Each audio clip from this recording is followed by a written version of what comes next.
Assalamualaikum warahmatullahi wabarakatuh, teman-teman sekalian. Sebelumnya saya coba ingin menjelaskan dulu bagaimana pola interaksi antara orang-orang muslim dengan orang-orang yang bukan muslim. Sederhananya teman-teman sekalian, orang-orang muslim itu tidak pernah memaksa orang-orang yang bukan Islam untuk masuk Islam. La ikraha fiddin, sangat jelas sekali bahwa tidak ada paksaan di dalam perkara agama, tidak ada paksaan dalam perkara Islam. Mereka mau masuk Islam itu adalah pilihan mereka. Mereka tidak mau memasuki Islam pun orang-orang muslim tidak dirugikan. Bahkan di dalam Islam sebenarnya agama Islam adalah agama yang sangat spesial, yang hanya diperuntukkan bagi orang-orang yang memilih dengan akalnya, kemudian dia mendapatkan hidayah dengan akalnya itu, dan Allah berkenan memberikan dia hidayah. Jadi tidak ada pemaksaan sama sekali di dalam Islam. Terlalu berharga Islam ini ketika dipaksakan. Ada makanan enak, ada misalnya contoh makanan enak, murah, ya spesial lah. Kan nggak mungkin kita paksain orang untuk makan.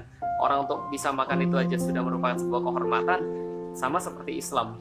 Kalau Islam itu sesuatu yang sangat indah, terhormat, sesuatu yang sangat mulia, maka ya tidak mungkin akan dipaksakan pada orang lain. Kalau orangnya mau, itu kehormatan buat dia justru.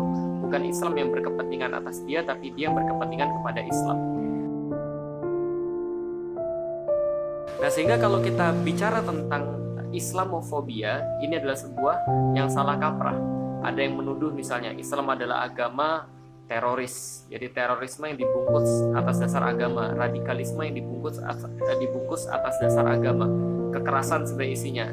Sangat salah sekali bahwa Islam sebenarnya tidak pernah menyuruh untuk membunuh orang, tidak pernah menyuruh untuk menghilangkan nyawa orang. Adapun ketika jihad ini hanyalah sebuah perkara yang diperintahkan oleh Allah Subhanahu wa taala untuk menghentikan kekerasan itu sendiri, untuk menghentikan perang itu sendiri, bukan justru untuk membuat kekacauan. Di dalam Al-Qur'an justru dikatakan ketika seorang muslim kita bisa menyelamatkan nyawa seorang manusia, maka kita seperti menyelamatkan nyawa seluruh manusia. Akan tetapi kalau kita menghilangkan nyawa satu manusia, itu sama seperti merusak seluruh manusia yang ada di dunia ini, atau merusak dunia itu sendiri. Agama mana yang mengajarkan seperti ini?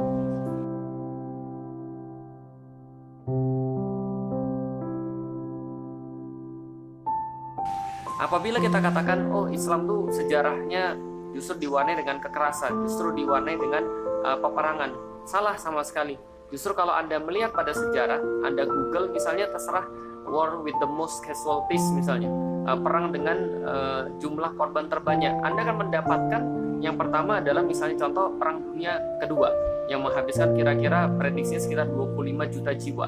Perang Dunia Pertama nomor 2, 15 juta jiwa. Walaupun David Stannard dalam bukunya American Holocaust memprediksi bahwa pembunuh terbesar di dunia adalah orang-orang Amerika. Ketika dia masuk ke dalam benua Amerika, dia menghabisi sekitar hampir 100 juta orang Indian yang ada di sana.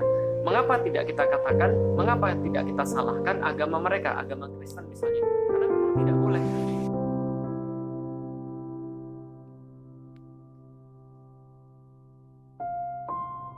Karena kenapa tidak boleh? Karena perilaku orang tidak mencerminkan agamanya. Artinya kita tidak bisa menyalahkan agama Kristen hanya karena banyak orang-orang Kristen yang melakukan kejahatan, atau banyak orang-orang Kristen yang memulai peperangan seperti Perang Dunia Kedua dan Perang Dunia Pertama. Ketika terjadi perang salib misalnya, maka kita tidak menyalahkan agama Kristen atas perilaku-perilaku seperti ini. Beda lagi ketika kita membahas tentang akidah. Oh, ini kesalahan-kesalahan akidah orang-orang Nasrani misalnya, itu adalah bahasan yang lain. Tapi kalau bahasan-bahasan kejahatan, saya pikir tidak ada satupun agama yang mengizinkan adanya kemudian kejahatan-kejahatan ataupun kebiadaban yang sudah jelas-jelas disepakati kebiadabannya, seperti membunuh orang tanpa sebab, seperti misalnya berzina dengan orang lain, seperti misalnya mencuri hak milik orang lain, korupsi dan sebagainya. Nah, kok bisa-bisanya dinisbatkan kekerasan itu kepada Islam? Ini adalah bentuk daripada omong kosong orang-orang barat yang ketika mereka berkata hak asasi manusia, saya boleh melakukan apa saja, saya boleh bicara apa saja, tapi mereka membatasi kaum muslimin dalam berbicara, mereka membatasi kaum muslimin dalam meyakini sesuatu.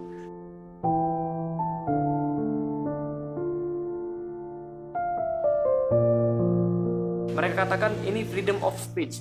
Kami terserah kami dong kalau kami mau mengadakan lomba membuat karikatur Nabi Muhammad, tapi mereka mengabaikan bahwa orang-orang muslim menganggap Nabi Muhammad sangat suci dan tidak boleh untuk digambarkan, tidak boleh kemudian untuk dikarikaturkan. Nah, mereka tidak menghormati kepercayaan orang lain, mereka tidak menghormati keyakinan orang lain, dan mereka berharap bahwa mereka dihormati.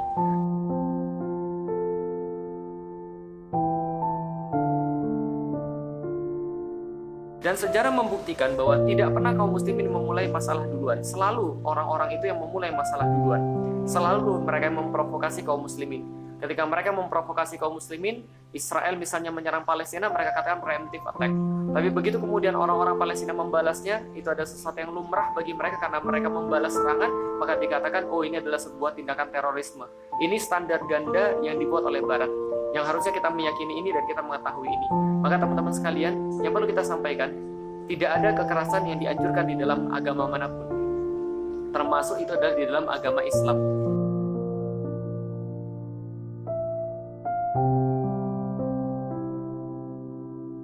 Adapun kalau dikatakan, tapi ajaran-ajarannya menginspirasi, tapi ajaran-ajarannya membuat radikal, berarti Anda yang kurang belajar, bukan salahkan kepada pelajarannya.